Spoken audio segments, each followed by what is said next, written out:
MEGHAN-TERRIBLE memory. Karren Brady wonders if Duchess will live down her forgetfulness claims.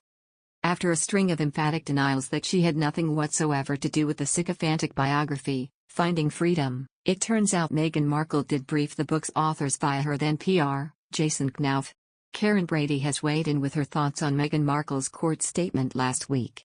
The Apprentice star admitted the truth was out about the royal as she delved into the story in her latest column.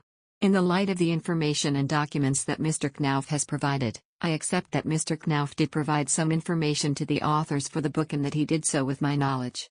I did not have the benefit of seeing these emails and I apologized to the court for the fact I had not remembered these exchanges at the time. I had absolutely no wish or intention to mislead the defendant or the court. Karren wondered if the Duchess of Sussex would live this down. She penned, after months of her wanting to speak her truth, the real truth is out about Meghan Markle.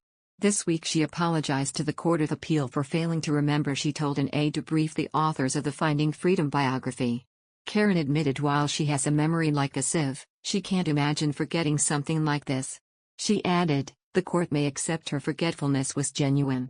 Whatever they decide, I wonder if Meghan will live this down, but I suspect not.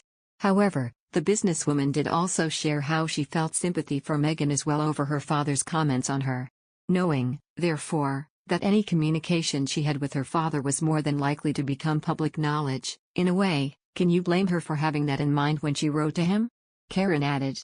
Columnist Dom Neeson raised an eyebrow at Meghan Markle claiming she forgot about allowing aides to brief the authors of her biography, Finding Freedom, despite consistently claiming she and Prince Harry were not involved. Ms. Neeson said such an important piece of information was unlikely to be forgotten about, adding people simply forget keys or their phones as it can easily slip their minds. But when challenged by Jeremy Vine on his Channel 5 show, Ms. Neeson pointed to the Oprah Winfrey interview and laid out how claims from that sit-down had been challenged and proven untrue.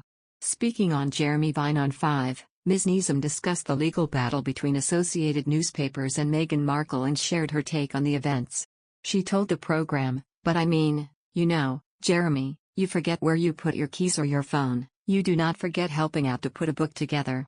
Mr. Vine interrupted and asked whether Ms. Neeson was suggesting Meghan's claim she forgot was untrue. The political commentator replied, "Well, this is the problem. Claims in the Oprah Winfrey interview, and I use that word very loosely. Claims that Meghan made in that are demonstrably untrue, which we know we can prove that." Mr. Vine wondered if Ms. Neeson was referring to the racist royal who had concerns over unborn baby Archie's skin tone.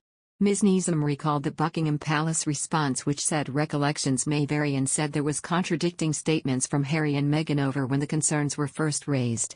Earlier in the show, Times radio presenter Ayesha Hazarika urged people to calm down on the story as Meghan and Harry see further calls to remove their titles. Ms. Hazarika suggested the public follow the behavior of the Queen, who has taken a common-sense approach and does not overreact when big news stories break about the couple. Ms. Neeson also agreed many needed to tone down the rhetoric. Ms. Neeson also